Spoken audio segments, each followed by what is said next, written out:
Sal Mayweather, welcome to the show. What's up, my friend? How are you? Hey, doing well, doing well. Some of my audience isn't going to be familiar with what you're into, namely agorism. So I want you to give them the TLDR on what it is exactly. Right. So agorism is, there's different sort of within the libertarian community. There's different philosophies, and they sort of range from, constitutionalist all the way over to agorist. And I sort of think we're probably the more radical end of the spectrum. Uh, and we believe essentially that we're anarchists, market anarchists, and we believe that.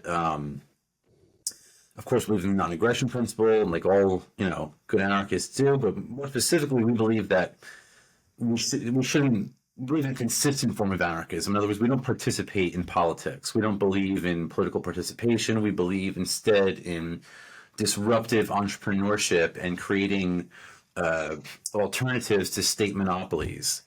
So a good example would be like Bitcoin or cryptocurrency is an alternative to fiat money, or 3D printing would be a sort of means of escaping, gun control and things of that nature.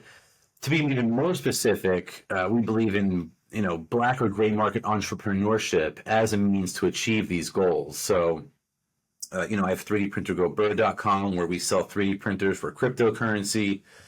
And that sort of is an entrepreneurial way to help people get around these tyrannical gun control laws and sort of things of that nature. Got it, got it. So that's a pretty good primer. So I wanted to dive into this because you mentioned that agorists typically stay out of political. Or they see, I think the correct way of viewing it is they don't see political engagement as a means of achieving libertarianism, the goals of libertarianism, right? Free society. And so I've been paying attention a lot lately to some of the, particularly in the run-up to the election, some of the infighting that's happened in the libertarian community, which we're all known for this, right? This is been memeified Right. at this point. So I wanted I watched you and I watched some of the people in the community talk about a lot of important issues leading up to the presidential election. And I wanted you to sort of explain to me your disagreement with folks like, Dave Smith, Angela McArdle, like the redhead libertarian, Clint Russell, like those type of folks that this election cycle appeared to rally around Trump and seem to view him as a vehicle for advancing libertarianism. I wanted you to sort of highlight sort of some of the issues you take with people on that side. So, each of those different people I have different disagreements with, but they all did sort of rally around Trump, and that was sort of one of my primary disagreements with a lot of libertarians. Every 4 years I go through this, to tell you the truth. There's like a group of libertarians who sort of concede, and they said, we'll back the least worst candidate. To which I say, look, okay, yeah, A might be better than B, but like if you're a gorilla in the zoo, yes, okay, one zookeeper might be kinder than the next, but I just want to get back to the jungle. I'm not trying to, I'm not looking for the most benevolent master. I'm looking for freedom. And one might rob you less and one might be better here and there than the other guy, but at the end of the day, I'm not really interested in those. I'm not willing to compromise on freedom.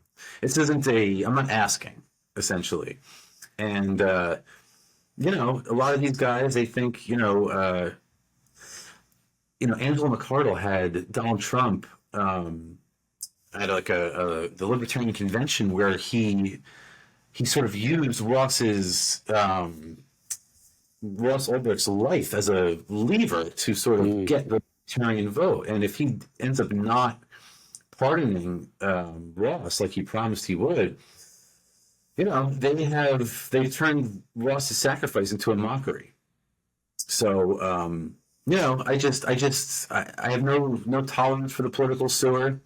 I've played this game before. I've been let down. I voted once in my whole life when I was still like a little baby neocon, and I voted for George Bush, and I I learned my lesson, dude. After that, I was like, no. It was like, I think once it was like the Woodrow Wilson of our time. So I learned my lesson.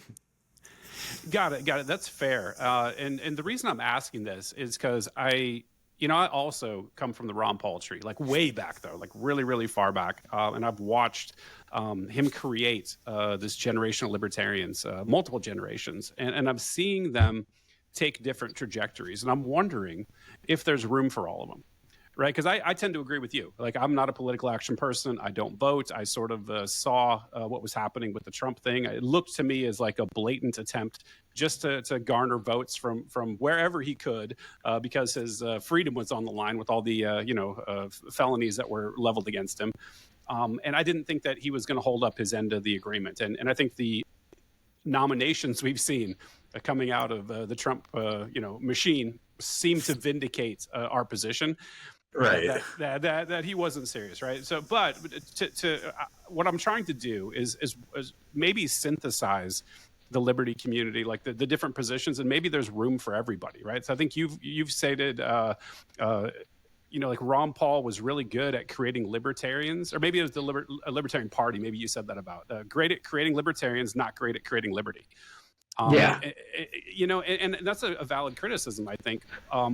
But if you want to steel man the position, if you're going to get to a truly free society, you have to move away from, what would be the normie view. I'm a Republican, I'm a Democrat, I believe in democracy. And, you have to sort of get into at least the libertarian waters in some sense, right? Even if you're a constitutionalist or somebody we would, you and I would look at and be like, yeah, you are seriously not close enough to the liberty side.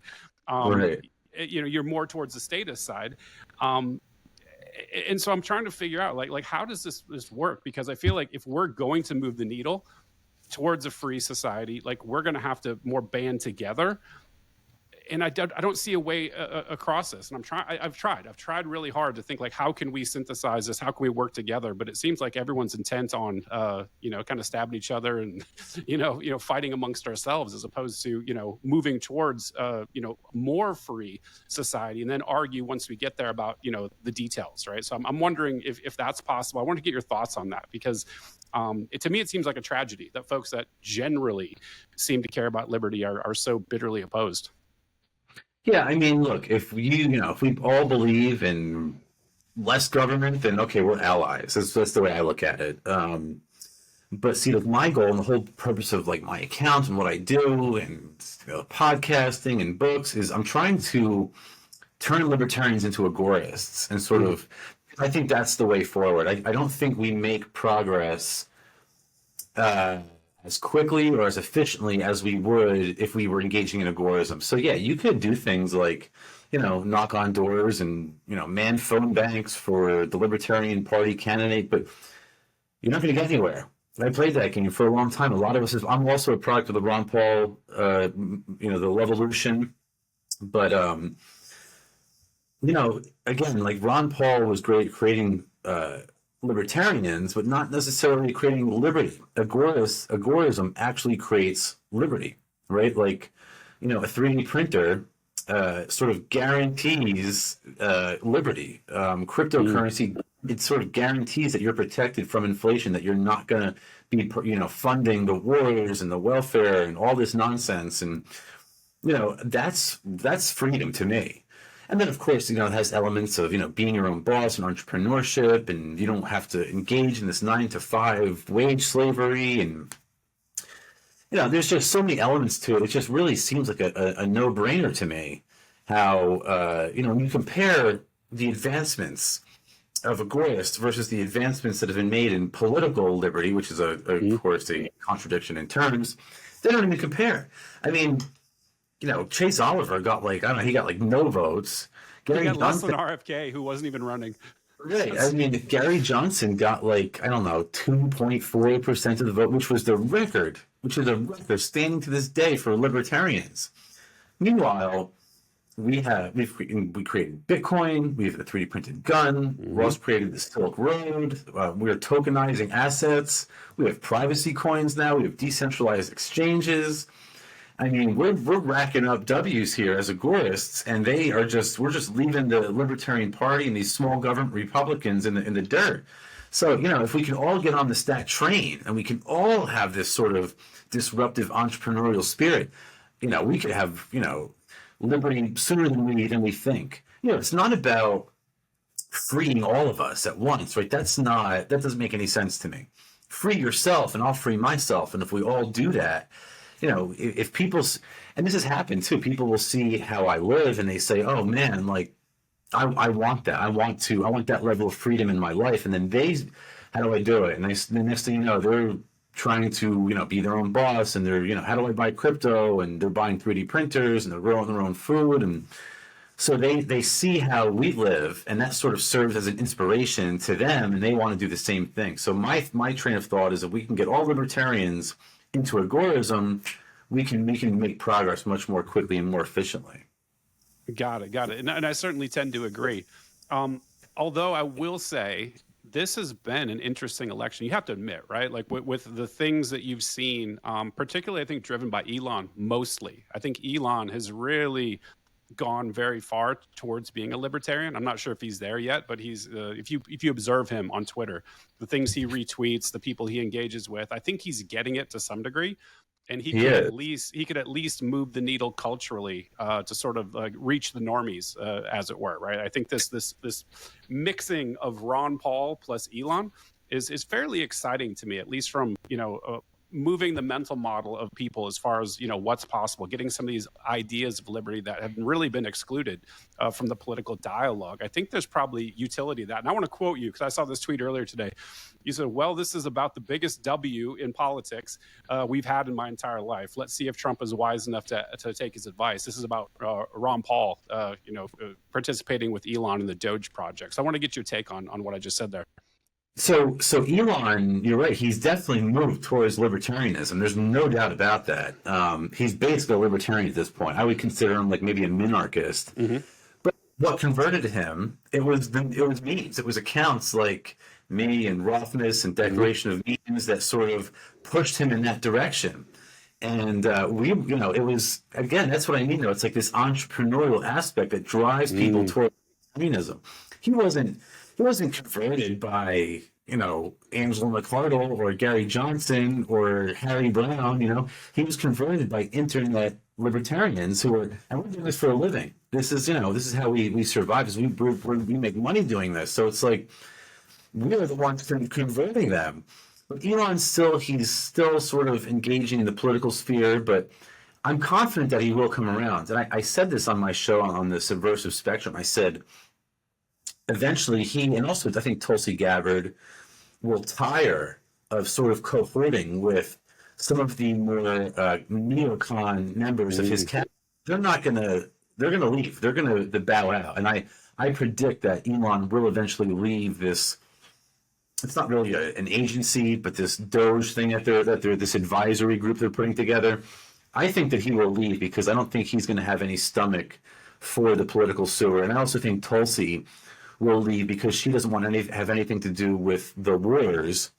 And you got guys like Pete Hegseth, and these massive Zionists and warmongers that he's appointing. So I predict that he will leave, but I do think that his shift to libertarianism will become even more and more and more radical. I mean, we've converted arguably the most powerful man in the world with memes.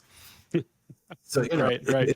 It's time, Man, that was actually one of my questions for you. Can the world be saved through memeing? I think I know the answer to that. Yeah, well, I mean, to that point, like, I'm sure you've seen like the meme, but the American Revolution was started, by pamphleteers and people in taverns meeting and voluntary meetups and stuff like that. Which is why, of course, they banned these sort of group assemblies during the scamdemic. Yeah, for sure.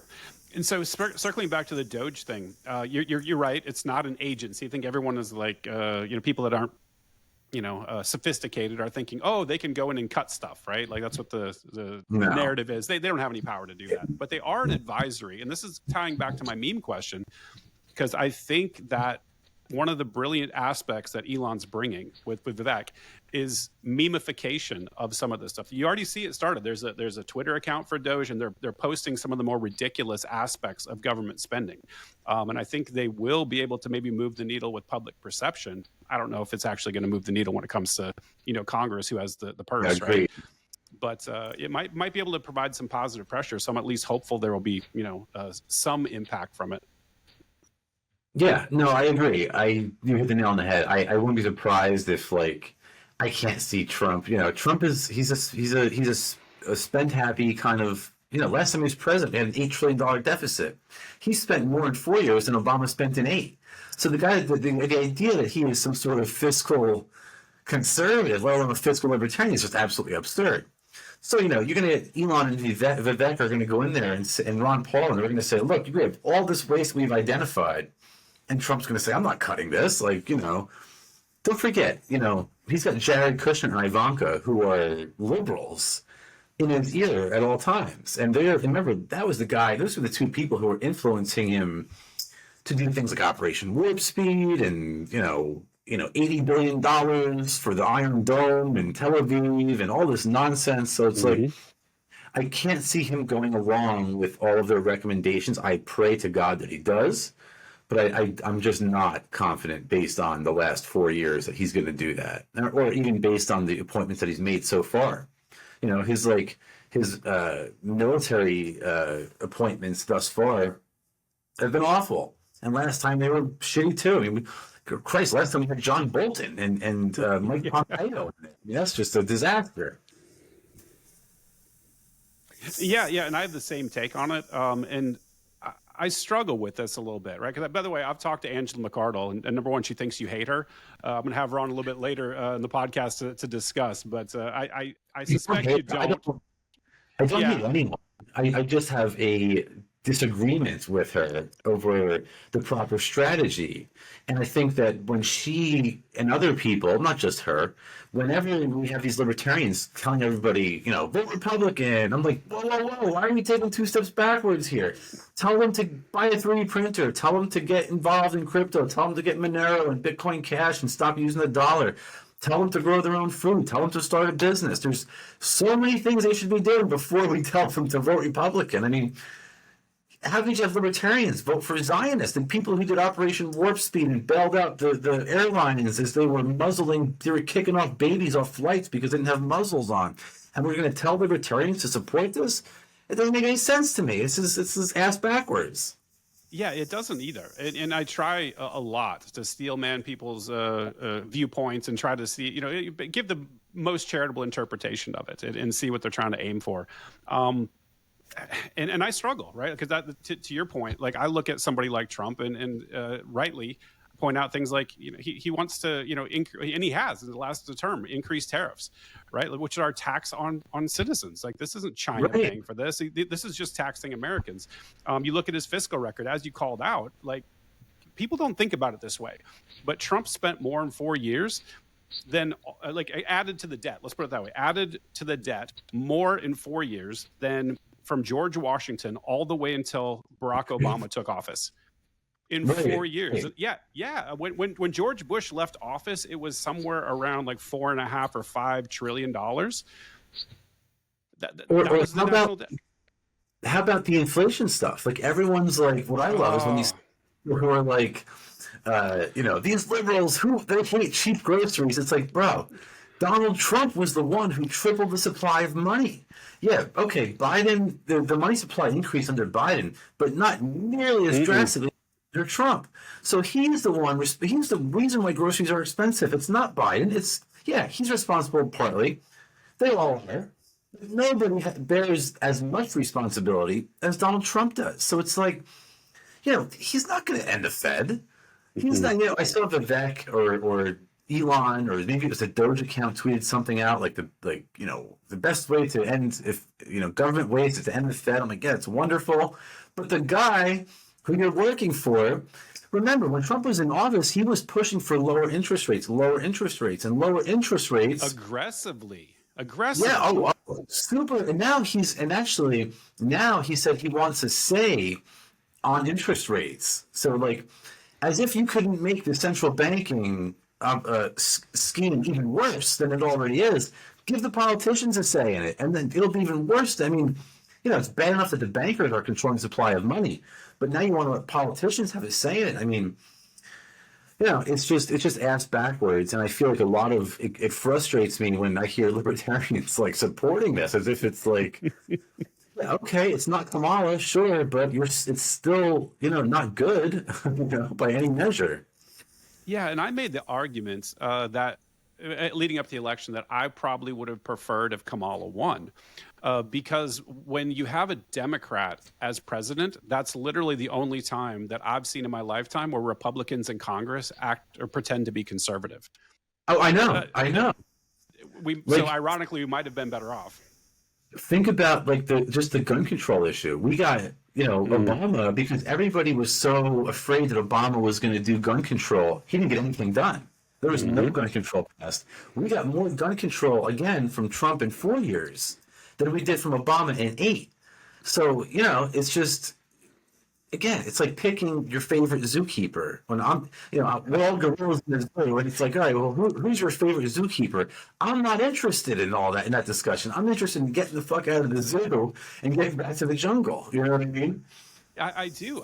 And sometimes, honestly, I wonder if there's something wrong with people like us, because it's so crystal clear to me. But when you're in such a minority, you're kind of like, well, what's going on here? Why are people not seeing this? And I've kind of come to the conclusion, and this is a dark conclusion to come to, is that people don't like freedom, particularly Americans. Like, they just don't like freedom because it comes on that flip side of that freedom comes personal responsibility, and people are not down with that right now. Yeah, I think there's a lot at play here. So, the Department of Education has, been brainwashing Americans for decades and decades and decades and decades. The CIA and the mainstream media have been colluding for decades to brainwash Americans, along with the DoD. There's an element of cognitive dissonance. There's an element of Stockholm syndrome in there, and all these factors come together, and they result in this sort of sheep-like population that has this sort of drone-like mentality, where it's just like, well, whatever Congress says, it's like, but it's like, so wait, you don't like Congress, you criticize them, you think that they have their legitimate source of authority over your life. It's bonkers to people like us. Once your eyes are open, they can never be closed again. And it is sort of torturous, because like, it's frustrating because we see the reality for what it is. And when we see other people who don't, like, how can you not see this? Like, wake up, like, open your eyes, But again, I really think the only way that we're going to make that sort of progress is by leading by example and showing people, hey, look, I'm not going broke from inflation. I'm not paying for those wars. I'm not, gun control doesn't affect, they can come confiscate all the guns they want. I got 3 3D printers sitting all around my room right now. I'll have all this shit replaced within 24 hours. You know what I mean? So it's like, you can wait for a politician to give you your freedom, which we've been voting since the Greeks invented democracy like 5,000 years ago. So that doesn't work. But we can keep doing it like crazy people, right? That's a definition of insanity, supposedly. Right? So like, we can keep doing it, or we can take another alternative measure, agorism. And then as a sort of aside, agorism, Sam Konkin died in 2004. And we already discussed all the progress that's been made in agorism. What other political philosophy can boast that amount of success in such a short period of time? Marx died in 1800s, and all they've had is hundreds of millions of deaths and starvation and famines all around the world, and democracy has failed. Hans Hoppe wrote a great book about it, but as if it's not evident to the eyes. So like, all these different forms of political philosophy have failed, but agorism, it has not. It's actually worked out pretty well, and it is, unsurprisingly, the only consistent version of political philosophy that we have. So it's like, it's like any other scientific philosophy. Like, if you had an inconsistent scientific or mathematical theory, you would disregard it. You would say, "Okay, that doesn't work." But only in the social sciences do we say, okay, it's not working, let's keep doing it. Right, That makes right. sense, you know? No, I agree. The question I would have for you, and I ask this of everybody, is like, what do you think is the biggest hurdle for people accepting that and moving towards it, right? Is it a failure to accept the ethical argument with respect to individual liberty, that the state is illegitimate and initiating force is immoral? Is it a failure to understand that? Because for me, that's what did it for me. Like, making the moral argument for me really drove it home, and I was sold at that point. Or is Right. it a utilitarian thing where they say, well, yeah, I understand this is immoral, but warlords, Somalia, marauds, whatever, right? Whatever meme they're going to throw out. Like, do you think it's more of an ethical failure, or sorry, a failure to understand the ethical argument, or is it the it's okay because we need ... government has to provide? So I think it's psychological, to tell you the truth. Again, it goes back to the cognitive dissonance and the Stockholm syndrome. When I tell people, they say, "Oh, what is anarchism? You're an anarchist. What is anarchism?" And I'll say, you have the choice. You can either give them the moral argument or the pragmatic argument. And if I'm giving them the moral argument, I'll say to them, no one has the right to initiate force upon an otherwise peaceful person. It's all right. That makes sense. I'm like, all right, but your whole political philosophy is based on that idea. And then when you sort of draw out the implications, if you're talking to a liberal, you say, taxation. Or you're talking to a Republican, you say the wars or the police. And then they sort of, whoa, whoa, whoa. Then they back up and they realize they do want to initiate force upon peaceful people.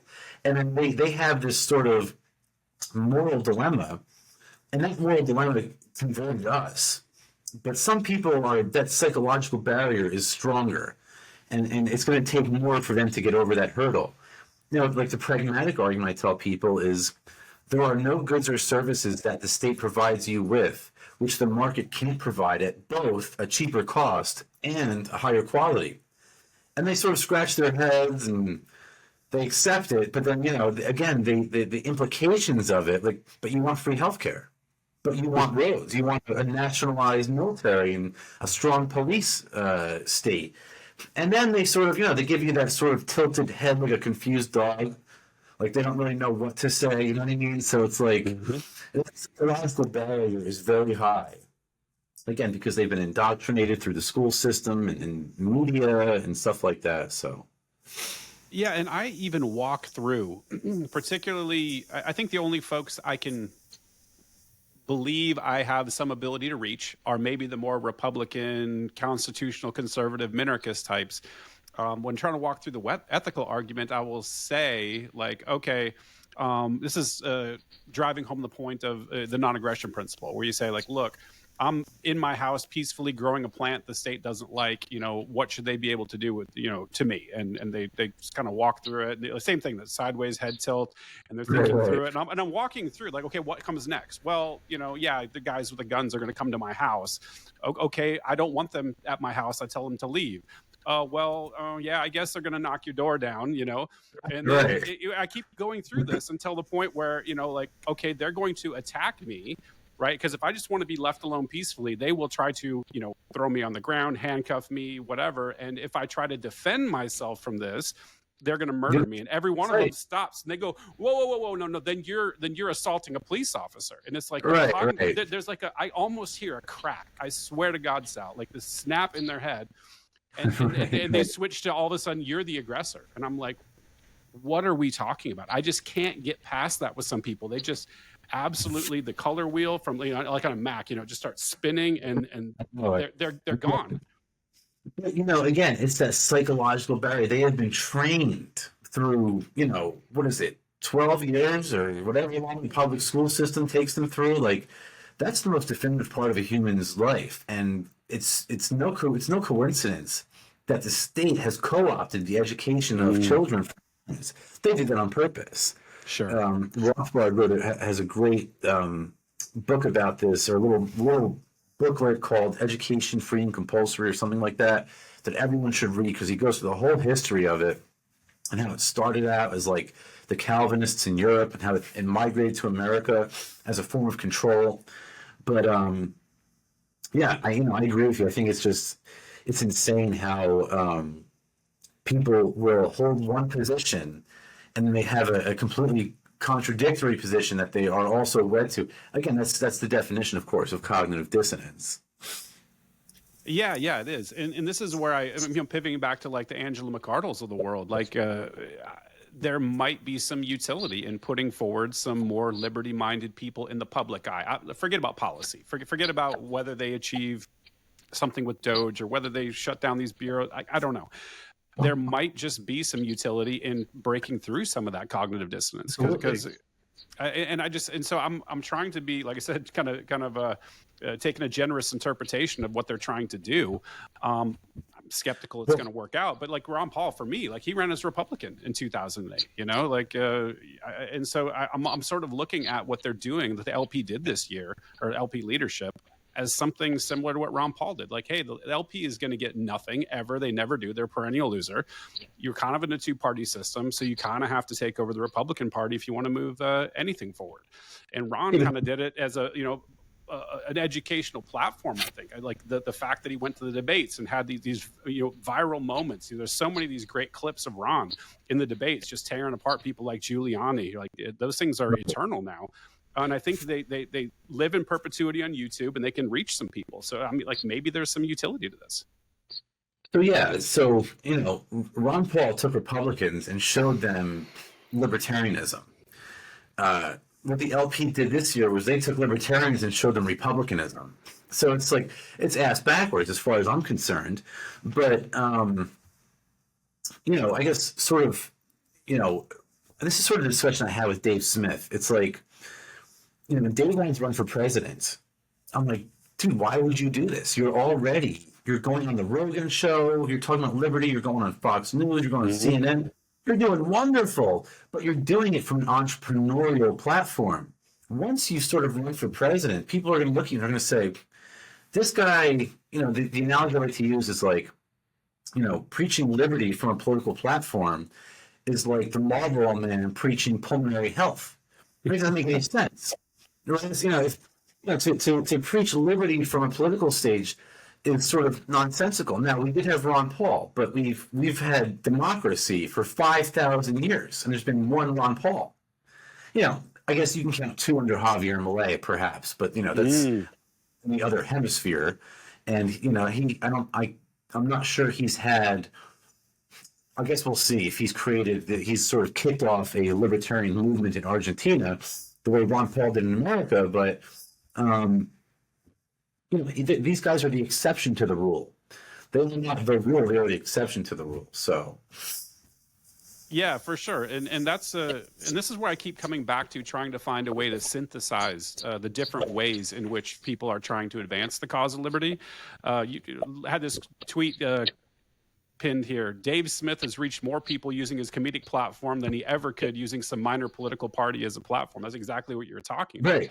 Yeah. I think there's, he's got a place. Other people might have a place, and there might be, different ways to slay this dragon. And maybe if we could find a way to stop fucking fighting with each other and actually, work together, like we might be able to get further. The agorists might be able to actually, have some influence if we spent time talking about, like, amongst the libertarians, right? How do we get into 3D printing? How do we get into cryptocurrency? Educate people, teach people about gray and black markets and exchange and privacy, security, cryptography, right? That's what I do for a profession. I'm in cybersecurity. Like, these are important topics that we could probably be spending some of these, resources where we're flapping our gums fighting each other, actually doing something positive, or teaching people about economics. Like, God, like we were talking about, the average Republican looks at Trump and thinks he's a conservative. And they don't realize that he was one of the most fiscally liberal presidents. M2 money supply tripled under his watch. It's absolutely insane. But then you can take the average Republican voter and tell them that Biden caused the inflation, and they don't even know what you're talking about. Yeah, I know it. And to that point, I make a living by writing books about agorism and revisionist history and selling 3D printers and selling libertarian merchandise and teaching people these ideas on podcasts and stuff like that. So like you can do it. It's doable. I mean, Dave Smith does it, right? A number of us are out there doing it that way, and I think that's sort of the way forward. That's how we're going to convert people. It's not, look at who has Chase Oliver converted? Nobody. Zero people. Zero people. But again, Dave's audience, every time he goes on Rogan, he probably converts more people than Chase Oliver converted for the entire election cycle in one podcast. Mm-hmm. So the entrepreneurial aspect of liberty is much, much more powerful, much, much more powerful, and it's sort of limitless. It's up to the entrepreneur to what Joseph Schumpeter, the economist, called creative destruction. Mm-hmm. Like, we will find new ways, and there's going to be people putting classes together about cryptography and privacy. There's going to be people writing books like me about agorism, going on shows to talk about history and like the true history, and that's how we win. It's not through the Libertarian Party or for sure it's not the Republican Party or something like that. So I think, in my opinion, I think that's how we're going to make progress. Yeah, I agree. One of the things that I struggle with, though, is the barrier to entry to agorism, right? I think a lot of people have a view that it is dangerous, like the state is going to get you, and they got good reason to believe that. I think you're friends with Roger Ver, right? Yeah. Yeah, so I worked with him back in 2015 trying to get like a major e-commerce company to accept cryptocurrency. So it was weird seeing him locked up, man. But the state likes to make examples of people like that. And so I think a lot of people are hesitant to get into 3D printing, into cryptocurrency, because it's this sort of scary place where these anarchists hang out, and they don't want to get sent to prison and lose their family and whatnot. I think that's a real barrier. It is. I mean, look at Ross Ulbricht. Double life plus for taking violence out of the drug market. Which is another story. It's another sin. And of course, Roger's case is disgusting, and it keeps me awake at night. And it is dangerous. You're right. Agorism. There's no doubt about it. Agorism is risky. But what's more risky? Doing nothing. What's more risky is what happens if we just sit back and let the politicians run rampant over us. That's what's really risky. So we can fight them head on, arms to arms, but that doesn't work. We tried that. Right? We tried that in 1865, and they genocided 700,000 Americans. Look at what happened in Waco. Ruby Ridge. They still shoot kids. These people, they have no lower moral boundary. So we're not going to win in a head-to-head battle against the political class. We have to be the gray man and sort of blend into the backgrounds and use tools like encryption and cryptography and to sort of evade them and not go unnoticed and blend in with the crowd. That's sort of the way forward. And, Cody Wilson he didn't hide his identity. They charged him with some bullshit sex crime. Mm-hmm. Ross Ulbricht, they eventually were able to uncover who he was. Double life plus 40. But look at Satoshi, though. Satoshi hid his identity. He did it well. We don't know. He could be alive. He could be dead. He could be on an island somewhere in the Caribbean. We don't know. But the point is, they didn't get him because he was the gray man. He blended into the background. He took steps to evade their identification. And, I think that's the way forward. So, it's risky, but we have tools to mitigate those risks. And even without those tools, it's still less risky than doing nothing or fighting the politicians head to head. Yeah, and there's a lot of this spirit within Republicans that they're going to fight the government. You hear this all the time: stack up or fuck off. I'm going to. And I think those people. Yeah. And the funny thing is, we just saw COVID. It was the most tyrannical lockdowns that you could imagine, and nobody did a damn thing about it. All these people that talked all this shit, when it was time to actually do something, they were like, no, I'm good. They're not going to do anything. You know who did do something? The agorists. It was the Mm. agorists selling fake vaccination cards. It was the agorists who were defying the mask mandates, right? It's the non-compliant people that were sort of keeping liberty alive through all of this. Where was the Libertarian Party? Where was the Republican Party? Donald Trump was running Operation Warp Speed. He was bailing out the airlines as they were kicking babies off of flights for not wearing face masks. Mm. Yeah. You know, he's the one who took credit for shutting down the state governments. So it's the agorists throughout history who constantly hold up the flag of liberty. And it's the political class and those engaging with the political class who sort of, you know, were swimming against their current, so to speak, you know? Yeah, yeah, I do. That's an interesting one too with Trump. I hear the apologists for Trump, particularly this election cycle, talk about, oh, Trump didn't lock anything down. And by the way, he did. He was the first one to lock things down. But oh, it was the states, the governors, the cities. They did all this stuff. And you know, one of the things I like to remind people that they don't like to hear is that you can't have a vaccine mandate without a vaccine. Right. Well, you're 100% right, but it's even worse than that because if we recall, and again, a lot of these, the fluoride drinkers and the voters, they have a very limited memory, like the memory of a goldfish, which is no accident, by the way. This is induced by the corporate media. But the states didn't do anything until the CDC started issuing Mm. recommendations. And once the CDC was like, all right, everybody's got to wear masks and, you know, private businesses should, you know, shut down for 2 weeks. First of all, the CDC is an executive agency, in other words, an agent of the executive. The executive is Donald Hmm. Trump, or it was. So they were, you know, they were working for him when they were issuing these guidelines or recommendations, which all of these states followed. Once the CDC removed those recommendations, that's when the mask mandates went away. You know what I mean? That's when even the blue states stopped following all these stupid guidelines. So, yeah, it 110% was Donald Trump. If you ask Donald Trump, he says, yeah, I'm the father of the vaccine. Hmm. He's proud of it. Today, he put something on Truth Social not even a week ago about how great Operation Warp Speed was. So, you know, the only people who seem to forget this are the ones voting for him. Even he doesn't forget it. You know, like, Yeah, and that was such an incredible post in my view, and I think you and I were actually back and forth on that thread about it. That's how we got connected originally, I think, because only a Trump voter could have the cognitive dissonance to look at somebody like RFK, right? His entire thing has been being against the COVID vaccine. I mean, some other stuff too, but like that was his big thing, claim to fame. Like during the COVID stuff, he was railing against the Trump administration, railing against Pfizer, Moderna, Operation Warp Speed. He was saying all these things. Trump brings him in, obviously, to court his, voting block, keep him out of jail, and then instantly, HHS secretary, like the next day, he drops that, Truth Social post. And I don't think that was unintentional. I think that he's kind of like, you know what, fuck you. I do what I want.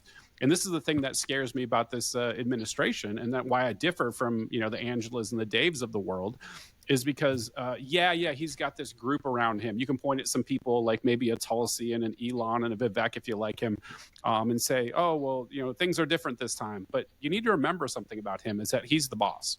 He's right. such an egomaniac and narcissist that the buck always stops with him and everything is about him, and he's not going to listen to advisors if he doesn't want to. And I think that post was a super clear shot over the bow, saying, nope, I still fully stand behind Operation Warp Speed and the vaccine. It was my crowning achievement of my first administration. You can all go fuck yourself.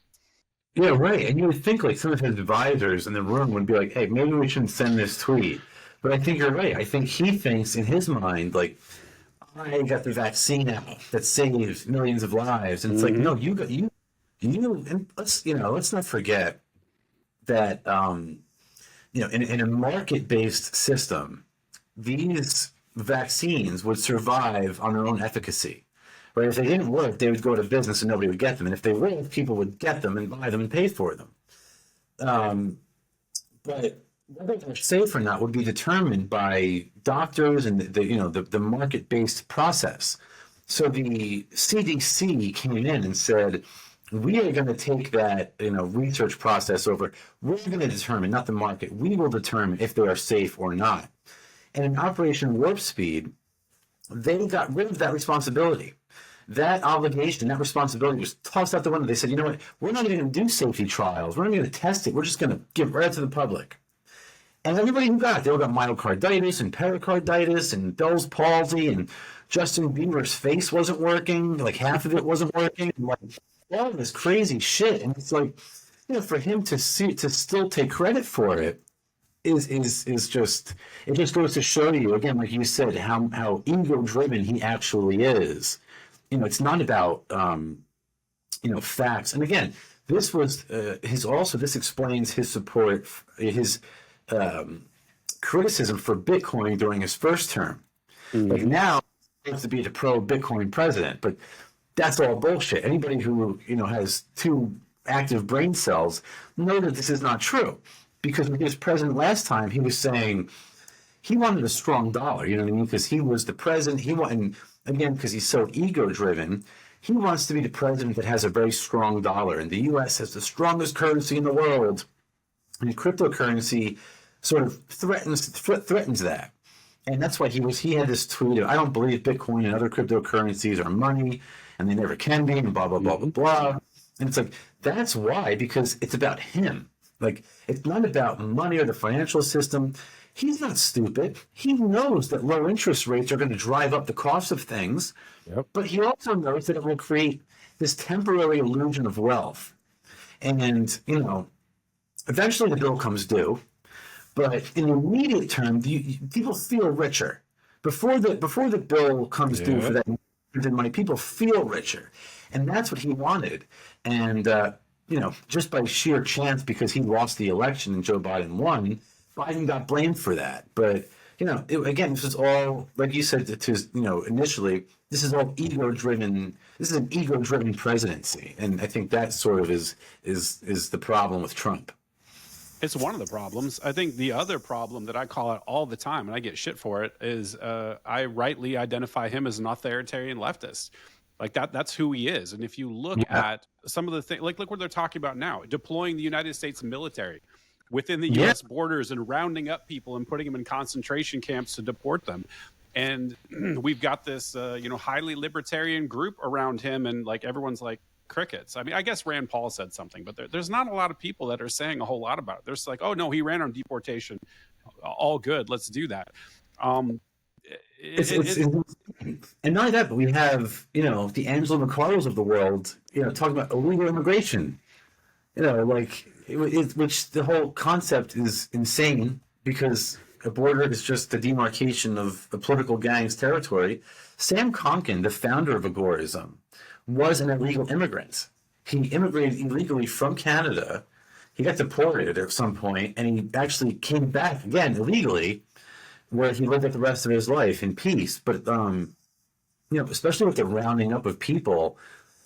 First of all, and we spoke about this on my podcast. This is a violation of posse comitatus. So you have the police or the military as police, which is against everything the founding fathers ever said. Number one, but number two. Let's say we're down to deport immigrants, which I'm not, but let's say we were. How is the next president or the next leftist president going to use this power that's been established? How are they going to use that precedent? Not in a good way. They might say something like, well, Trump used the military to round up immigrants, so I can use the military to round up guns. Mm-hmm. So I think a lot of Republicans, and unfortunately now, quote unquote, libertarians, forget this, and it's very dangerous. Let me be provocative, including Ron Paul. How so? I saw him tweeting today that it is the job of the federal government to deport people, and I'm kind of like, damn, dude. And that's I know. It's highlighted how far I think I've come with respect to this process. Where I look at Ron Paul now, who was I mean, I love the dude. I still do. I think he was a great person, done a tremendous amount of good in the world. But I look at him like, you're a statist, dude. Like I in a lot of ways, I really I disagree strongly on the deportation stuff. look at Murray Rothbard. Right, Rothbard went from sort of my position towards for most of his life. At the very tail end of his life, the last like 3, 4 years he was alive, he was sort of converted into a more closed border stance Mhm. by Hans Hoppe. But I think he got that wrong. And Me Hoppe and too. Walter had a great exchange of papers about this very topic. And I think Walter Block absolutely logically annihilated Hans Hoppe's arguments. And as far as I'm concerned, that was the end of it.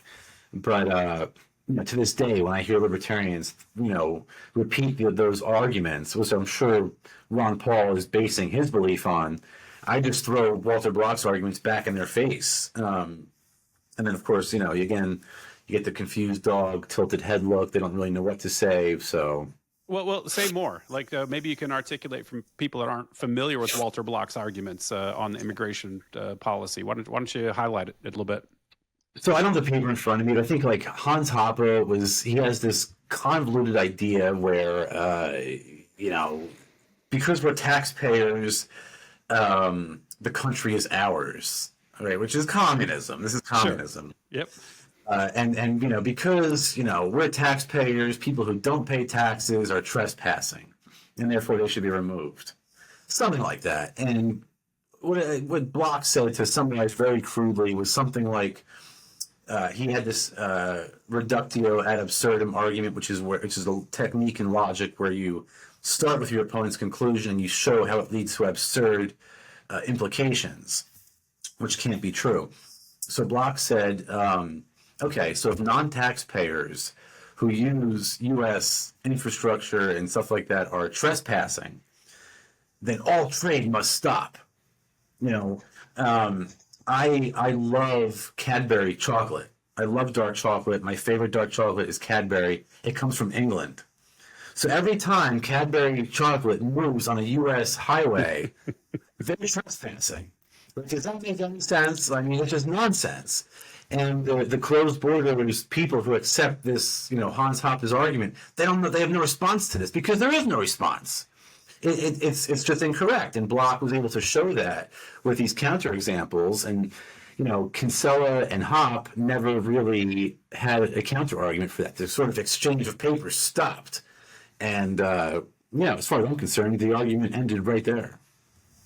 Yeah, I agree. I think it's so crystal clear. And what's shocking to me is how many of the conservative slash Republican types will look at that and not see the cognitive dissonance. You call it out. It's like communism, literally, where you have a group of people who steals your money, whether you want it or not. Some people are like, oh, I voluntarily agreed to taxation. Cool. But there's no way to tell. Everyone gets taxed. Everybody gets stolen from. And they take this money and they militarize an artificial border. Like this isn't private property. Like this is Right. communal property that was procured through theft. And then now you're saying, you can't, as a human being, cross this imaginary line because I said so. That doesn't make any logical sense at all. But Republicans, for some reason, they've got this weird thing with military and they got this weird thing with borders. They're very, very into those things. And police. But one of the things that they'll say is, "All right, Sal, leave your door open tonight. See how that works out." And it's like, no, no, no. This is my house. Like, this is where I live. You know what I mean? Like, you do not own the country. You don't own the government. Like, that's completely different. It's like, this is not your private property. The country is not yours. This is my property. That's the difference. And libertarianism, of course, is all about property rights, and that's the only right we really have from which all other rights are derived is Mm. property right. So it's just a terrible miscalculation on the part of these bordertarians, as I like to call them. But again, cognitive dissonance, partly Stockholm syndrome. They have to worship the people who rule over them for some reason. And the way I look at it is, once your eyes have been opened, they can never be closed again. So I can never, even concede to these logically inconsistent arguments. Yeah, I agree that the whole open eyes thing is really a revelation. When you have that aha moment, you literally can't go back. So I would ask you, what was your aha moment? Like, do you have a particular thing that where it clicked for you that you just like, man, this all makes sense, and you've never looked back? Like, is there moments, or is it like a collection of things? So there's like two moments really.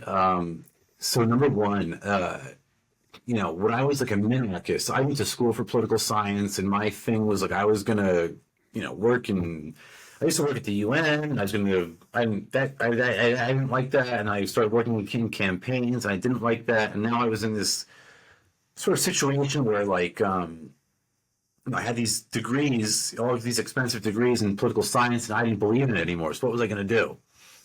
And I remember thinking to myself, like, I'm not going to read Rothbard because I don't want to be an anarchist, right? Because once you're an anarchist, no one's going to take you seriously anymore. You'll never get a job in politics. So I didn't. I literally avoided Rothbard for years. And what happened was I was listening to the Tom Woods show at some job I used to have shoveling shit back in Jersey that I used to hate. And I would keep the Tom Woods show on in the background all day. And I loved history. To this day, I still do. I read books about it. And he had mentioned this guy who he thought was the best historian ever, named Ralph Raico. And I started listening to Ralph Raico. He has great lectures on YouTube, and I was watching them and started reading Ralph Raico books. I'm thinking to myself, well, he's an anarchist, and he just seems like a normal, grandfatherly, smart kind of guy, So let me check out this Rothbard guy. And that was the end of it. Once I started reading Rothbard, it was game over. And Rothbard had this one lecture in particular where he talks about how he got converted. And I guess he used to have these meetups in his house, like late night meetups. And he recounts this story where he said one night he had these leftists over, and he was telling them privatization, blah, blah, blah, giving them the whole rundown. And they said something like, all right, Murray, well, what about the police? Or maybe it was like the military, something like that. And Rothbard gave them the standard minarchist response, like, well, the government needs policing and this and that. And then they came back to him. They're like, no, now you're being inconsistent. And Rothbard says, they went home, but those words stayed with him. And he goes, eventually, it just brewed in his mind. Eventually, he had to accept the fact that they were right and he was wrong. And I thought to myself, you know what? He's fucking right. And that is a logically inconsistent position to hold. And ever since then, I've identified as an anarchist. That's tracks pretty much with how I came to that position as well. There was a lot of it wasn't just police. There was just very certain things when I was a minarchist, like, oh, you got to have that, you got to have this. But then when you logically apply the non-aggression principle, you're trapped into a corner. You're painted into a corner you can't escape from. You're like, I either have to say it's okay to violate the non-aggression principle and initiate force against somebody for some greater good, or you don't. Like that it's a binary choice. And some people do make that choice. I think a lot of people that are in the Libertarian Party that thinks politics is a vehicle for change, like I think those are the pragmatists. But for me, like I can't accept that. It goes back. I bring this up all the time on my show. The Tolkien's Lord of the Rings, right? The metaphor of the Ring of Power literally was the government. That's what Tolkien was an anarchist, and the whole point is like human beings can't wield that. And as soon as you concede that one power for anything, there's no limit to how tyrannical and large government's going to get, which is why I don't vote, which is why I don't participate in the political process. You can't vote your way to freedom. You just can't. We have a group of people and say, oh, you special rights that nobody else has, the right to legally murder somebody.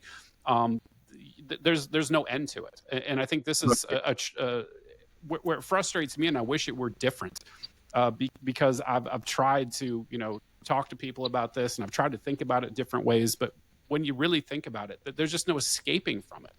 Like we're either going to have a free society or we won't.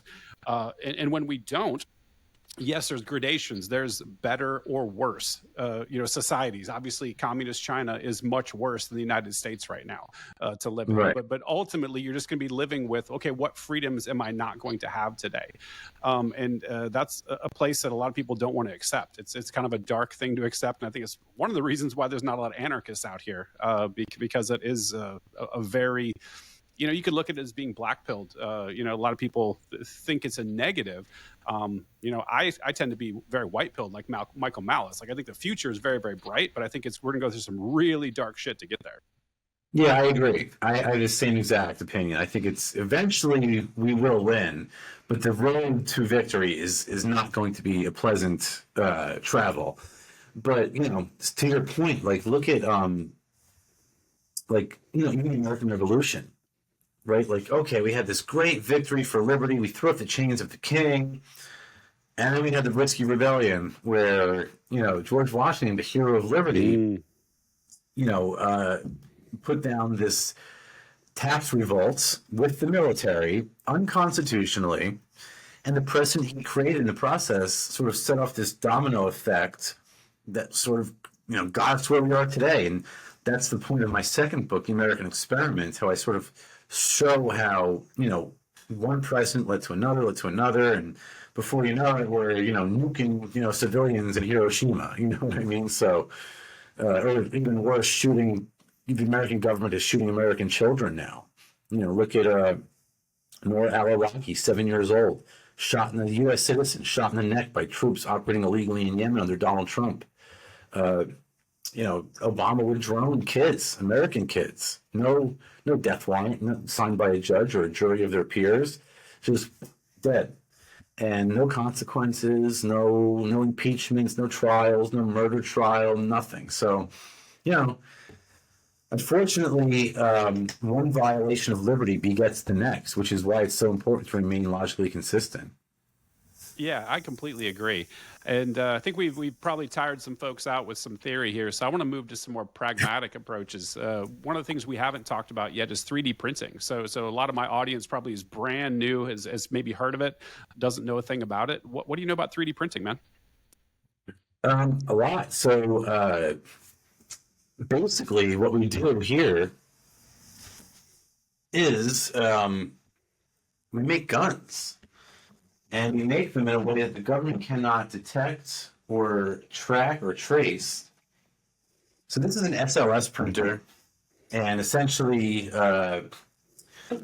what you would do here is you would fill up this vat with a liquid resin. This plate lowers into the vat of resin, and a light, UV light shines from the bottom, and it hardens one layer. The plate moves up, hardens the next layer, moves up, hardens the next layer, and when you're done, you have a Glock that I have somewhere sitting around here. But yeah, no serial numbers involved. No, Elizabeth Warren doesn't know about it.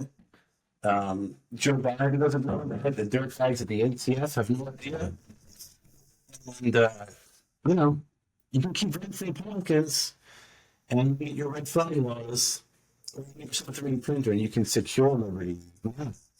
So that's the point. That's the idea. We're not having 3D printers. This is a resin printer. We have other more common printers. It's sort of an oddball printer, but we have FDM printers that are more traditional, and there's new shit coming out. And the possibilities are essentially endless. The idea is to sort of decentralize the manufacturing industry the same way that cryptocurrency decentralized the financial industry. Got it. So for people that might not be aware, when you talk about manufacturing guns, I don't think they fully understand it. So you say, I can print a Glock. What are you actually talking about? You're not talking about the whole gun, are you? No.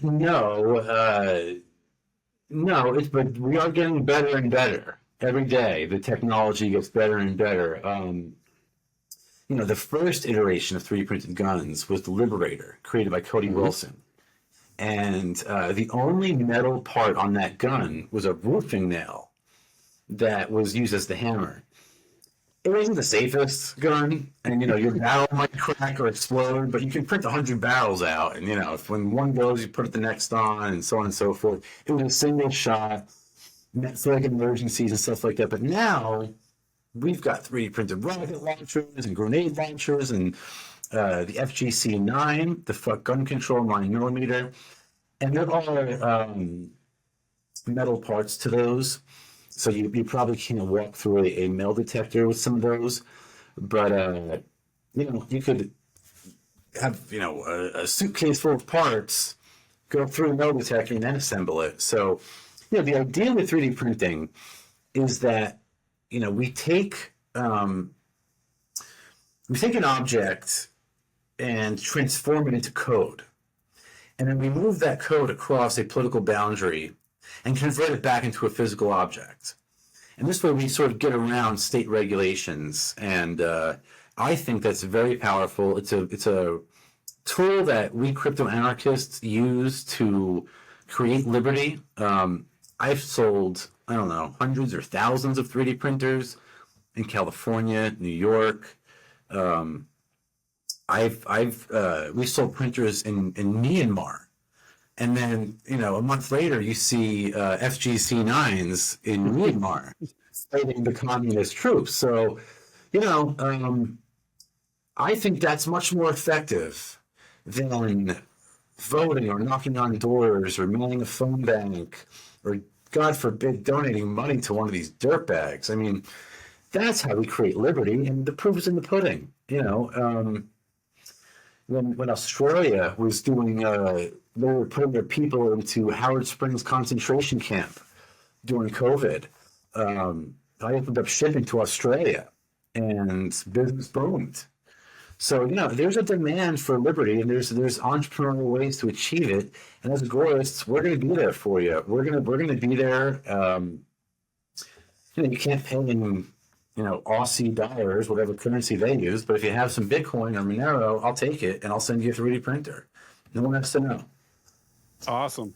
Yeah, the distinction I was trying to draw, Sal, is the lower is serialized, right? So people aren't into guns. The issue is that plastic lower part of a polymer, 9mm. That's where the serial number is. If you print that, you can put a slide, you can put a barrel on, like a Glock,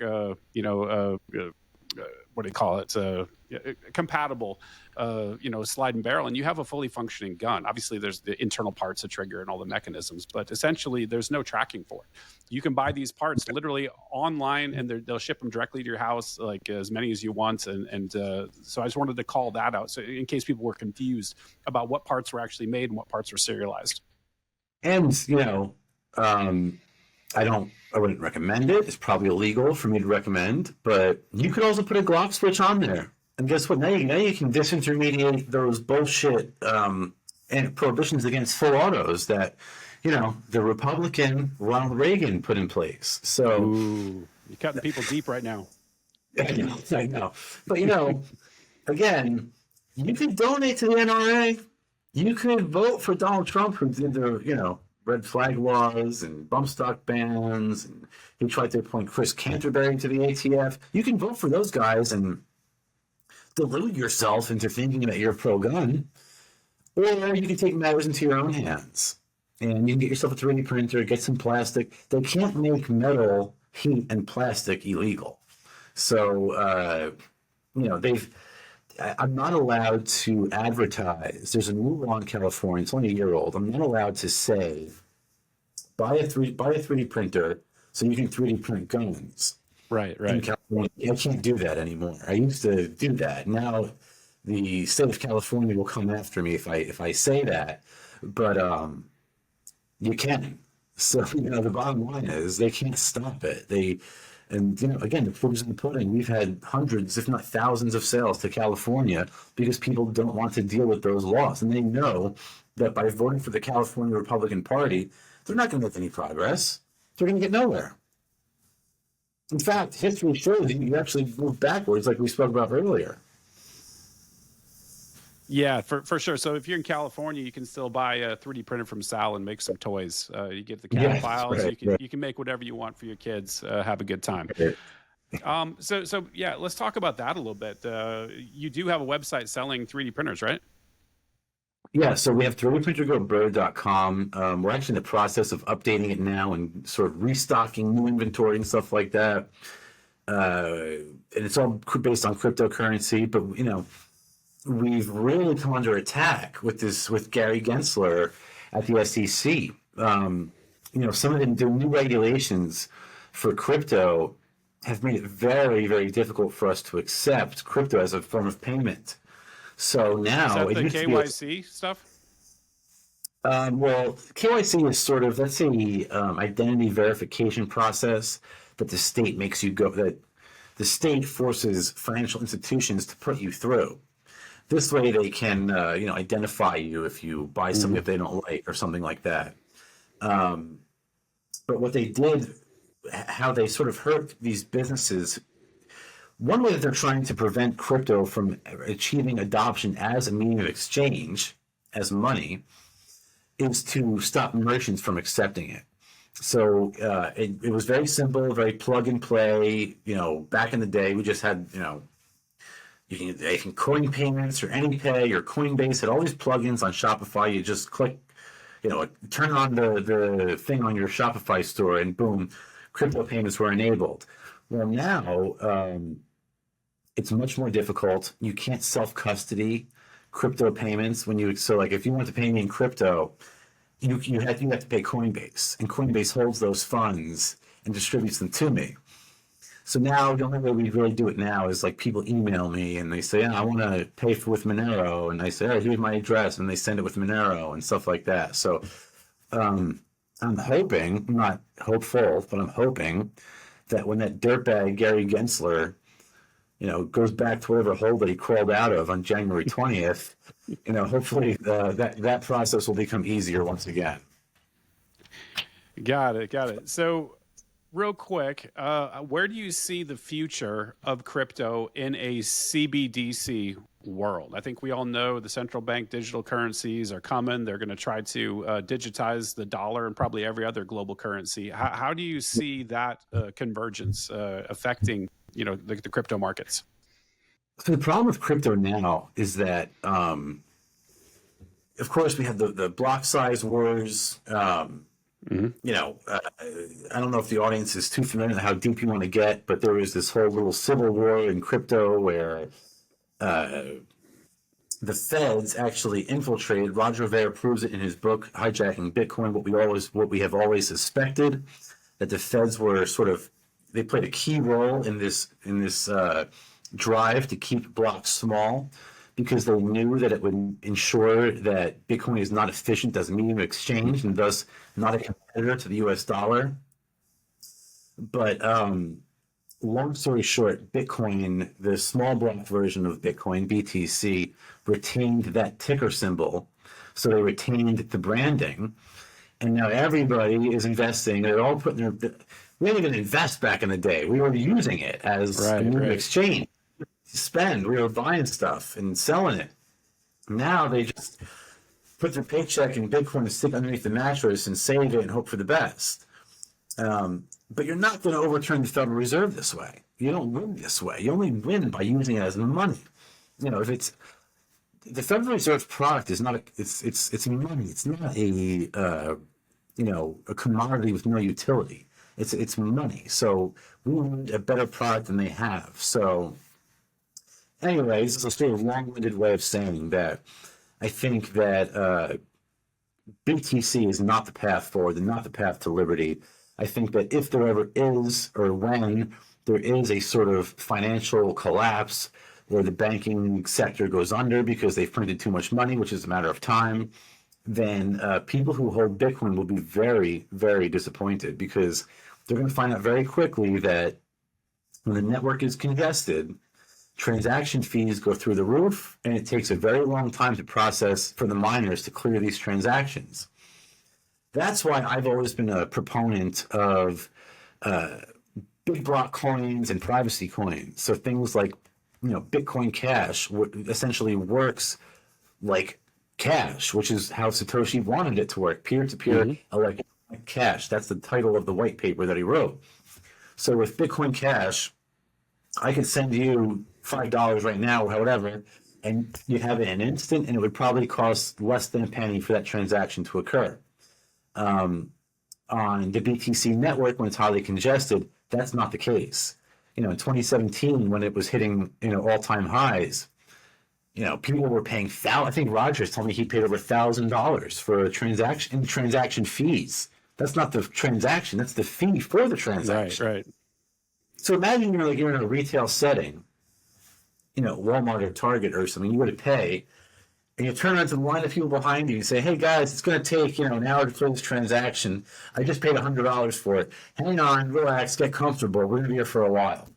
That's not going to work. That's not how money works. And of course, Mises and Menger and Rothbard told us about this, but a lot of the maximalists have been converted by the CIA and these talking heads like Michael Saylor and Saifuddin Ammous, and they've sort of portrayed it. They've sort of done a very good job at propagating the CIA's narrative here. So I'm not confident that BTC is going to be the way forward, but I do think that eventually people will realize, big blocks and privacy coins are the way to go. Cool. So maybe you can tell me the difference between a standard big block coin like BCH and a privacy coin. Yeah. So, BCH, Bitcoin Cash, runs on the big Bitcoin chain. It's a fork of Bitcoin, or Bitcoin is actually a fork of Bitcoin Cash, if you want to be technical here. But it has the same blockchain history. This is a pseudonymous coin. So in other words, it's not anonymous, it's pseudonymous. If they can trace your address, if they can tie your address to you, they can, see what you've been up to. On a privacy coin like Xano or Monero or something like that, they don't have that ability. The transactions, the details surrounding that transaction have been obscured. So they don't know who the sender is, who the receiver is, how much was sent, when it was sent, stuff like that. So there's different cryptographic tools that different chains use, like ring signatures. And something that I'm very excited about is sometime, I think before the end of the year, maybe slightly after, we expect a bridge from Xano to Bitcoin Cash, which will introduce privacy to a pseudonymous chain, which is going to be huge. It's going to be a game changer when that happens. Now you're going to be able to use Bitcoin Cash in a pseudonymous or in an anonymous fashion, and that's going to be huge. That'll be absolutely enormous, and I think that's going to be, there's a reason why the IRS has a bounty on Monero and no other coin, right? Because they can't crack the code, right? So that in and of itself goes to show you all you need to know. Yeah, for sure. So what do you think is the barrier right now to using some of these cryptos as transactional utilities? And actually, like you said, using them as cash would be used. Because I think, and this is why I asked the question originally about CBDCs, is when you have that sort of plugged into the crypto network, it's kind of like the exchange, right? Like you at some point have to exchange it, and that's where they get you most of the time, right? Whether it's from lack of physical custody, whether it's from a lack of privacy around it. I think with CBDCs, you're going to get much, much worse. They're going to be able to track pretty much everything. And so I'm trying to understand, like, if you see a future where we're going to get mass adoption at some point, and if so, like, which direction do you think it's going to go? Is it BCH? Is it Monero? Because I think, to your point, like, if we want to get to a more free society, we need privacy around our transactions, and we're certainly not getting it from CBDC. That's going to be a huge step backwards for privacy. Yeah, no, CBDCs are going to be the opposite of liberty. I mean, look at in China. I've got a buddy who was in Asia during COVID, and everything. To get into the mall, you had to like scan your fingerprints and stuff like that. And we see the social credit system in China, so they're going to use CBDCs to track your behavior and social credit and stuff like that. I mean, imagine if you have Elizabeth Warren in office. Every time you criticized, some of these left-wing, cultural things, then you would get a point subtracted. Now you can't ride the subway, or you can't, go to the ski resort with your family or something like that. So that's the opposite of liberty. But I mean, I don't think BTC cannot achieve mass adoption just based on the block size, based on transactions per second. It's not possible. So that's going to happen. The state has been very proactive about privacy coins. Like, you can't buy Monero on Coinbase because the SEC will ass rape the Winklevoss twins if they allow something like this. But you and I both know that there are ways around this, right? We have things like decentralized exchanges, we have peer-to-peer exchanges, things like that. One of the greatest obstacles, in my opinion, has been the state's efforts to prevent retail adoption, because Menger, Mises, and Rothbard all said that in order for a commodity to become money, it has to be a medium of exchange. That's the definition of money, is a medium of exchange.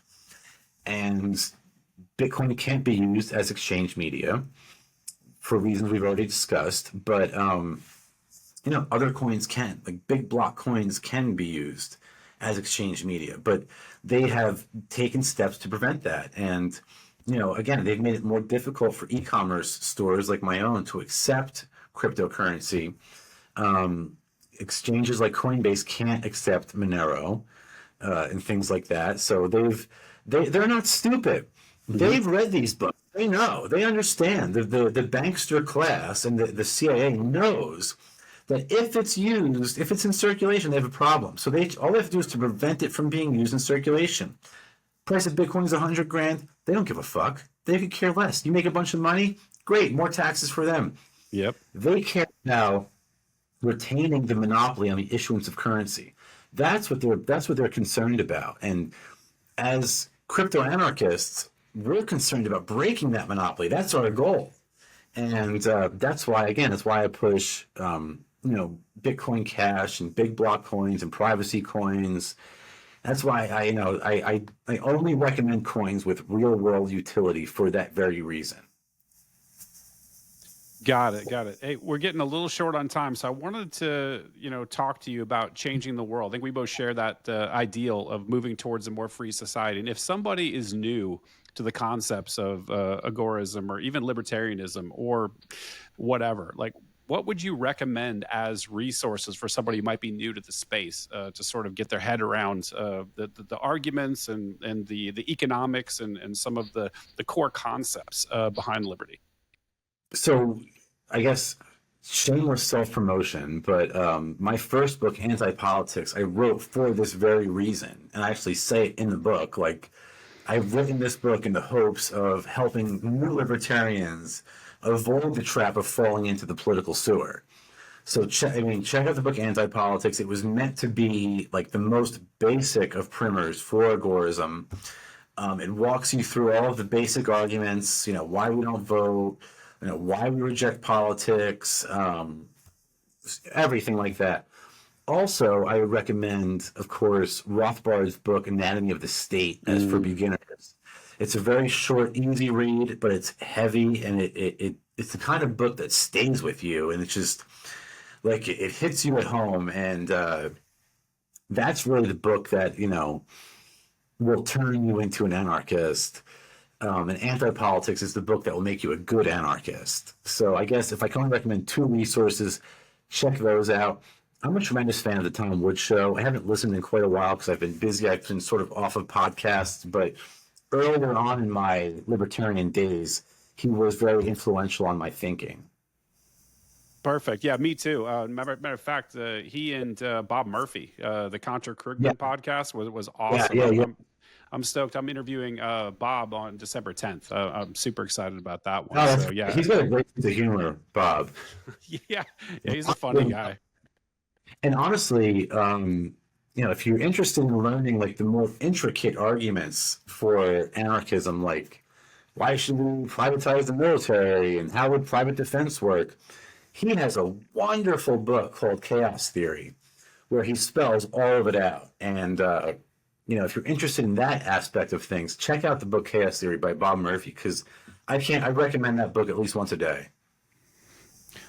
Awesome, awesome. Well, hey, that's about all I've got for you. So why don't you let folks know where to find you online, man? So I'm on Twitter, of course, at Sally Mayweather. I'm on Instagram at sal.v.agorist. I'm on Snapchat at Sally Mayweather. You can find me at saltheagorist.com. I've got Anti-Politics was one of my books. The second book was The American Experiment. And my most recent book was 3 Books That Changed the World, which for your listeners, we can give away for free if they want to use the promo code SEK3LIVES for Samuel Edward Conklin III, who was the founder of Agorism. That code, SEK3LIVES, will take 100% off of your order. If you go to saltheagorist.com, you can get the book, the audiobook for free. My stores, agorathreads.com for libertarian anarchist merch, and 3dprintergoburr.com for 3D printing and 3D printers and 3D printing supplies. So that's about, and then the Subversive Spectrum is our podcast every Wednesday, 7:30 p.m. Eastern Standard Time on X. We stream. Check it out. We've been getting an increasingly large audience, maybe like 20,000 viewers per episode, somewhere around there, depending on how long we go. So check it out on Wednesday nights. This week there won't be one because of Thanksgiving, but we'll be back on December 4th. Awesome, awesome. And by the way, you didn't even shout out the memes, man. If you're not there for all the intellectual stuff, go for Sal's memes. They're fantastic. Yeah, pick up the memes. Yeah. All right, man. Well, hey, thanks for stopping by. It's been an honor, man. Great talking to you, and we'll chat later. Appreciate it. You too, man. Thanks a lot. Yep. Bye.